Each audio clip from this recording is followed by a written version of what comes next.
একমাত্র জাতীয় পার্টি ছাড়া সব দলই গণভোটে হ্যাঁ এর পক্ষে প্রচারণা চালালেও সম্প্রতি বিএনপি চেয়ারম্যান তারেক রহমানের অবস্থান নিয়ে প্রশ্ন তুলেছেন ডাকসুর ভিপি সাদিক কায়েম। ঢাকায় নির্বাচনী প্রচারণায় অংশ নিয়ে সাদিক কায়েম বলেন, বাংলাদেশ গঠনে শহীদ জিয়া ও খালেদা জিয়ার অনেক অবদান রয়েছে। আজকের বিএনপি শহীদ জিয়া ও খালেদা জিয়ার আদর্শ ধারণ করে না। এই বিএনপি জুলাইও ধারণ করে না। তারেক রহমান নাটক করছেন বিভিন্ন মঞ্চে। ডাকসু ভিপি জনাব সাদিক কায়েমের একটি বক্তব্য নিয়ে সামাজিক মাধ্যমে রীতিমতো তোলপাড় চলছে। একটি অনুষ্ঠানে তিনি বর্তমান সময়ের সবচেয়ে আলোচিত রাজনৈতিক ব্যক্তিত্ব জনাব তারেক রহমান, যাকে কিনা তার দলের যারা লোকজন ভবিষ্যৎ প্রধানমন্ত্রী রূপে আফোল্ড করে চলেছেন, রাষ্ট্র থেকে সেভাবে রাষ্ট্রীয় প্রোটোকল দিচ্ছে, যদিও তিনি এখনো পর্যন্ত শপথ গ্রহণ করেননি, নির্বাচিত হননি। অন্যদিকে সমাজে যে সকল প্রভাবশালী এবং গুরুত্বপূর্ণ এবং যাদেরকে বলা হয় বিভিন্ন সময় কিং মেকার, সেই সকল মহল গোপনে প্রকাশ্যে নানা রকম তৎপরতা চালিয়ে যখন তারেক রহমান সাহেবকে একেবারে একজন সফল ত্রাণকর্তা, একজন সফল প্রধানমন্ত্রী এবং দেশের রক্ষাকর্তা হিসেবে অভিহিত করে চলেছেন, ঠিক সেই সময়টিতে দেশের সবচেয়ে গর্বিত প্রতিষ্ঠান এবং প্রাচ্যের অক্সফোর্ড হিসেবে প্রতিষ্ঠিত ঢাকা বিশ্ববিদ্যালয় এবং সেই ঢাকা বিশ্ববিদ্যালয় ছাত্র সংসদের যিনি ভিপি ভাইস প্রেসিডেন্ট জনাব সাদিক কায়েম, তিনি জনাব তারেক রহমান সাহেবকে উদ্দেশ্য করে একটি বক্তব্য দিয়েছেন, কঠোর হুঁশিয়ারি। এটি তারেক রহমান সাহেবের জন্য রীতিমতো বদহজম, রীতিমতো অবমাননাকর, আগামীর রাজনীতির জন্য একটি অশনি সংকেত এবং তারেক রহমান সাহেবের সঙ্গে জামাতের যে কি সম্পর্ক যাচ্ছে এবং আগামীতে কি সম্পর্কটা হবে সেটির একটি নির্দেশক। জনাব সাদিক কায়েম যে কথাটি বলেছেন সেটি বলেছেন যে তারেক রহমান সাহেবকে রীতিমতো তিনি লাথি দিয়ে দেশ থেকে বের করে দেবেন, যেভাবে তিনি বা তার যারা সহযোগী তারা শেখ হাসিনাকে লাথি দিয়ে, মানে উনি আসলে কি শব্দটা লাথি, লয়কার লাথ হয় শিগারেথি লাথি না লাথি, আমরা সাধারণত রাগ হলে, খুব জোরে রাগ হলে লাথি শব্দটি ব্যবহার করি, আর একটু যখন স্বাভাবিক অবস্থায় থাকি তখন প্রমিত বাংলায় লয়কার লাথ হরে শিগারেথি লাথি শব্দটি ব্যবহার করি। তো জনাব সাদিক কায়েম সাহেবের বক্তব্যটা আমি একবারই শুনেছি, এই কারণে আসলে আমি লাথি বা লাথি মানে তিনি কি রাগ হয়ে বলেছেন না মাথা ঠান্ডা করে বলেছেন সেটি বুঝতে পারিনি। তবে তাকে নিয়ে যে আলাপ আলোচনা হচ্ছে সেই আলাপ আলোচনা হয়তো আমাদের যে মধ্যে যারা কন্টেন্ট ক্রিয়েটর তারা ঠিক ওই তার মেজাজ গরম বা তার মেজাজ শান্ত, তিনি ধীর স্থিরভাবে বলেছেন, ওই বিষয়টি হয়তো ওভাবে লক্ষ্য করেনি। কিন্তু এই অনুষ্ঠানটি করতে গিয়ে আমার হঠাৎ করে মনে হলো যে একই শব্দ যদি আপনি রাগ হয়ে উচ্চারণ করেন তো সেটার মধ্যে এক ধরনের মিনিং থাকে, আর যদি আপনি ধীরে সুস্থে শান্তভাবে একটি শব্দ উচ্চারণ করেন সেটার একটা সুদূর প্রসারী লক্ষ্য থাকে। এই যে মনস্তাত্ত্বিক বিষয়, সেই মনস্তাত্ত্বিক বিষয় নিয়ে আলোচনা করার প্রয়োজন। এনিওয়ে, এখন এখানে একটা বিষয় হলো যে সাদিক কায়েম কে? সাদিক কায়েম ঢাকা বিশ্ববিদ্যালয়ের ছাত্র সংসদের সভাপতি, মানে সহসভাপতি, আর এই মুহূর্তে সারা বাংলাদেশের ছাত্র প্রতিনিধিদের মধ্যে সবচাইতে গুরুত্বপূর্ণ, সবচেয়ে আকর্ষণীয় এবং সবচাইতে যেটিকে বলা হয় কৌশলগত কারণে ক্ষমতাধর যে পদটি রয়েছে সেই পদটি জনাব সাদিক কায়েমের দখলে। তিনি কে? তিনি বাংলাদেশ ইসলামী ছাত্র শিবিরের প্রভাবশালী নেতা এবং ইসলামী ছাত্র শিবির এবং জামায়াতে ইসলামী তারা যে গুপ্ত রাজনীতিতে সর্বকালের সফল, নিজেদের বেশ এবং বাস এবং ভূষা, বেশভূষা এগুলো পরিবর্তন করে তারা তাদের সবচেয়ে জানি দুশ্মন, জীবন মরণের দুশ্মন আওয়ামী লীগ, ছাত্রলীগ, তাদের মধ্যে যেভাবে মিশেছিলেন, কাঁধে কাঁধ মিলিয়ে তারা যেভাবে মিশেছিলেন, এই মিশে থাকার যে ইতিহাস, সেই ইতিহাসের যিনি বরপুত্র, তিনি জনাব সাদিক কায়েম। এবং তিনি ঢাকা বিশ্ববিদ্যালয়ের মতো জায়গাতে অর্থাৎ 1971 সনের মহান মুক্তিযুদ্ধের সময়টিতে কোনো রণাঙ্গনে, মুক্তিযুদ্ধের রণাঙ্গনে যদি জামাতের কোনো লোক ঘাপটি মেরে মুক্তিযোদ্ধার সেই সুরত ধরে তারা বছরের পর বছর সেই সেনা ক্যাম্পে থাকতেন বা আওয়ামী লীগের সঙ্গে মিলিত থাকতেন, ওটা যতটা না জটিল ছিল তার চাইতে সাদিক কায়েমের ছাত্রলীগের সঙ্গে মিশে থাকা, নীতি নির্ধারণী পর্যায়ে থাকা এবং ছাত্রলীগকে ডমিনেট করা অথবা ছাত্রলীগ দিয়ে কুকর্ম করানো, যে কথাগুলো এখন তাদের বিরুদ্ধে অভিযোগ আসছে যে তারাই ছাত্রলীগের সঙ্গে থেকে ছাত্রলীগ দিয়ে হেলমেট বাহিনী তৈরি করেছে এবং ছাত্রলীগের যত দুর্নাম এবং বদনাম সব এই সাদিক কায়েমদের কারণেই হয়েছে, এই কথাটি রীতিমতো সিল সাপ্পড় মারা হয়ে যায়। তো সেই সাদিক কায়েম তিনি সাধারণ কোনো মানুষ নন, তিনি কৌশল জানেন, তিনি মেজাজ স্বাভাবিক রাখতে জানেন, তার দক্ষতা রয়েছে, অভিজ্ঞতা রয়েছে। বাংলাদেশের মধ্যে সবচেয়ে একটি বৃহৎ দলকে চ্যালেঞ্জ দিয়ে সেই দলের মধ্যে ঢুকে গিয়ে সেই দলের একেবারে যেটিকে বলা হয় টুস টুস করে দেওয়া, তো সেই কাজটি করে তিনি সফল হয়েছেন। তো সেই সাদিক কায়েম জনাব তারেক রহমান সাহেবকে বকা দিয়েছেন, অকথ্য ভাষায় গালি দিয়েছেন, থ্রেট দিয়েছেন, এটি সাধারণ কোনো বিষয় নয়। এখন এই যে কাজটি তিনি কেন করেছেন, প্রথমে তার পরিচয় দিলাম তিনি এই কাজটি কেন করেছেন। যদি একেবারে প্রথমেই ধরি, সেটি হলো তিনি তারেক রহমান সাহেবকে দেখতে পাচ্ছেন না, তার মেজাজ গরম হয়ে যাচ্ছে। তারেক রহমান সাহেবের আচার আচরণ, চালচলন, কথাবার্তায় তিনি যার পরনাই বিরক্ত, এই জন্য তিনি বলতে পারেন। কিন্তু এই কারণে কি তিনি বলেছেন? সম্ভবত না। কারণ যদি আমাদের সামাজিক অবস্থান ধরেন, সামাজিক অবস্থানে তারেক রহমান সাহেবের অবস্থান, রাজনৈতিক ক্ষেত্রে তার অবস্থান, সাদিক কায়েমের অবস্থান আকাশ পাতাল পার্থক্য।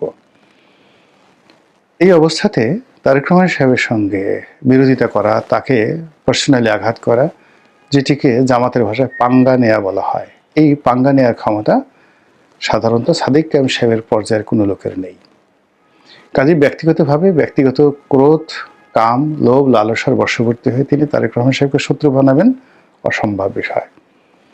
তার দলের গ্রিন সিগন্যাল, তার প্রতিষ্ঠানের গ্রিন সিগন্যাল এবং তার সঙ্গে তার দলের একটা অব্যাহত যে সমর্থন যদি না থাকতো তিনি এই কথা বলতেন না, বলতে সাহস পেতেন না। আচ্ছা গেল। এখন তার এই বক্তব্যের ফলে তারেক রহমান সাহেবের মধ্যে প্রতিক্রিয়া কি? তিনি কি তাই সাদিক কায়েম সাহেবের বক্তব্যের গুরুত্ব দিচ্ছেন নাকি দিচ্ছেন না? আপাত দৃষ্টিতে মনে হচ্ছে যে তিনি ধৈর্য ধারণ করেছেন। তিনি ধৈর্য ধারণ করেছেন, এক কান্দে শুনছেন আর এক কান্দে বের করার চেষ্টা করছে। আর অনেকটা সেই ব্রিটিশ প্রধানমন্ত্রী যে দ্বিতীয় বিশ্বযুদ্ধের সময় ব্রিটিশ প্রধানমন্ত্রী তার সেই বিখ্যাত বক্তব্যের মতো যে রাস্তায় চলতে ফিরতে গেলে আপনার পেছনে অসংখ্য বার্কিং ডগ থাকবে, ঘেউ ঘেউ করা কুকুর। আপনি যদি সবার উত্তর দিতে যান তাহলে তো পথ চলতে পারবেন না। তো সেদিক থেকে সাদিক কায়েম সাহেবকে যদি বার্কিং ডগ মনে করেন তারেক রহমান সাহেব, সেটা তার ব্যক্তিগত বিষয়। দ্বিতীয়ত আমি ব্যক্তিগতভাবে মনে করি যে তারেক রহমান সাহেব এখানে কৌশল অবলম্বন করছেন, ধৈর্য ধারণ করছেন, এখন অযথা বিবাদে জড়াতে চাচ্ছেন না। তো উইনস্টন চার্চিলের বক্তব্য অনুযায়ী তাকে ফালতু মনে করছেন না। আর দ্বিতীয়ত হতে পারে যে তিনি এই মুহূর্তে সাদিক কায়েম সাহেব, নাসিরউদ্দিন, সেই পাটোয়ারি সাহেব বা অন্যান্য যারা এই মুহূর্তে নাহিদ, সার্জিস যারা বক্তব্য দিচ্ছেন, তো তাদের সঙ্গে তিনি কাউন্টার দিতে চাচ্ছেন না। তিনি মনে করছেন যেভাবে হোক এই নির্বাচনী বৈতরণী পার হয়ে যাক, পার হওয়ার পরে যখন সময় আসবে সে অনুযায়ী অবস্থা বেঁচে ব্যবস্থা নেওয়া যাবে, এটি হতে পারে। এখন তার এই কর্মটি কি সঠিক? আমার দৃষ্টিতে সঠিক নয়, কোনো ক্ষেত্রে সঠিক নয়। প্রথমত যদি উইনস্টন চার্চিলের মতো তিনি তাকে কেবল বার্কিং ডগ মনে করেন, নট লাইক দ্যাট। আমি তার যে পরিচয় বললাম এই ভিডিওর শুরুতে, তিনি এই মুহূর্তে রাজনীতিতে খুবই কৌশলগত গুরুত্বপূর্ণ অবস্থানে আছেন। ঢাকা বিশ্ববিদ্যালয়ে তিনি পড়াশোনা করেছেন, চান্স পেয়েছেন, কাজে তার মেধা, যোগ্যতা, বুদ্ধি শুদ্ধি কোনো অবস্থাতেই তারেক রহমান সাহেবের চেয়ে কম নয়। সুযোগের কারণে তারেক রহমান সাহেব আজ এখানে আছেন, সাদিক কায়েম ভবিষ্যতে হবেন না সেটা বলা যায় না, কাজেই তিনি বার্কিং ডগ নন। দ্বিতীয়ত, জনাব সাদিক কায়েমের অবস্থান থেকে যখন এরকম একটা কথা বলা হয়, সেটাকে তিনি অ্যাভয়েড করেন কিনা বা তার দলে অ্যাভয়েড করেন কিনা, পাত্তা দেন কিনা, এটা আমার কাছে মনে হচ্ছে যে এখানে ধৈর্য ধারণ করা, পাত্তা না দেওয়া, অ্যাভয়েড করা, এটি বিএনপির একটা নির্বুদ্ধিতা। অন্তত মাইল্ড ওয়েতে ওনার সেই বক্তব্যে রাজনৈতিক প্রত্যুত্তর দেওয়া, বাবা শোনা বলে যে না এভাবে বড়দের সম্পর্কে কথা বলে না, অথবা কার্যকরী প্রতিক্রিয়া দেখানো। আর সেটা যদি না দেখানো হয়, এই যে সাদিক কায়েম সাহেব যে বলা শুরু করলেন নির্বাচনের হয়তো আর 10 দিন আছে, এই 10 দিনের মধ্যে এরকম হাজার হাজার লক্ষ লক্ষ সাদিক কায়েমের মুখ দিয়ে যখন তারেক রহমান সাহেবের বিরুদ্ধে নানা নেতিবাচক কথা বলা হবে এবং তাকে গুরুত্বহীন বানিয়ে ফেলা হবে, তাকে আবার 1, 2, 3, 4 পর্যায়ে নামানো হবে, আবার তাকে টিনের চালা কবর পর্যায়ে নামিয়ে নেওয়া হবে, এবং এটা তারেক রহমান সাহেবের জন্য ভীষণ রকম বিপত্তিকর হবে। এই কারণ হলো যে রাজনৈতিকভাবে যে বড় বড় মানুষগুলো, তার প্রধান শক্তি হলো তার সম্ভ্রম, তার মর্যাদা, এবং একই সঙ্গে তার সম্পর্কে লোকজনের ভয় ভীতি থাকতে হবে। He must have a military পাওয়ার। যে কোনো লোক যদি তার কাছাকাছি ভিড়তে পারে, যে কোনো লোক যদি তাকে বকা দিয়ে চলে যেতে পারে, যে কোনো লোক যদি তাকে গালি দিতে পারে, তাহলে আর যাই হোক না কেন সে কোনো অবস্থাতেই বাঘ হন না, সিংহ হন না। তিনি রাজনীতির ময়দানের একজন অগুরুত্বপূর্ণ ব্যক্তিত্বে রূপান্তরিত হন। তো সেই ক্ষেত্রে এই যে ধৈর্য ধারণ করা হচ্ছে, ধৈর্য ধারণ করতে করতে যখন 10 মুখে, 100 মুখে, 1000 মুখে, 1 লাখ মুখে, 10 লাখ মুখে তারেক রহমান সাহেবকে অকথ্য ভাষায় গালাগাল করা হবে, তার সম্পর্কে সেই এখন জামাতের বিভিন্ন মঞ্চ থেকে তার যে সকল দুর্নাম বদনাম রয়েছে 2001 থেকে 2006, যেগুলো এখন সেই বিএনপির বিভিন্ন যে সকল নেতা রয়েছেন যারা জামাতে যোগদান করেছেন, তারপর বিএনপির যে সকল সহযোগী প্রতিষ্ঠান ছিলেন, রাজনৈতিক সহযোগিতা প্রতিষ্ঠান ছিলেন, তাদের নেতারা যোগদান করেছেন, তাদের অনেকে অসাধারণ বক্তব্য দিতে পারেন। আমি যেমন রাশেদ প্রধানের বক্তব্য শুনলাম, তারপর জাকপা রাশেদ প্রধান, তারপর মোস্তাফিজুর রহমান ইরানের বক্তব্য শুনলাম, এরপরে মামুনুল হক সাহেবের বক্তব্য শুনলাম। তারা সবাই মানে বিএনপির যে কোনো নেতার চাইতে সুন্দর বক্তব্য দিতে পারেন। তো তারা যেহেতু জামাতের একটা প্ল্যাটফর্ম পেয়ে গেছেন, অডিয়েন্স পেয়ে গেছেন, তো তাদের সেই বক্তব্য দেওয়ার যে ক্ষমতা, এটি যদি বিএনপির পরিবর্তে ইন পার্সন তারেক রহমান সাহেবকে হিট করে বলা হয়, মুড়ির মতো এটা চলতে থাকবে জামাতের মধ্যে। এবং রাশেদ প্রধান যেভাবে তারেক রহমান সাহেবের পালিয়ে যাওয়া, লন্ডনে থাকা, তারপর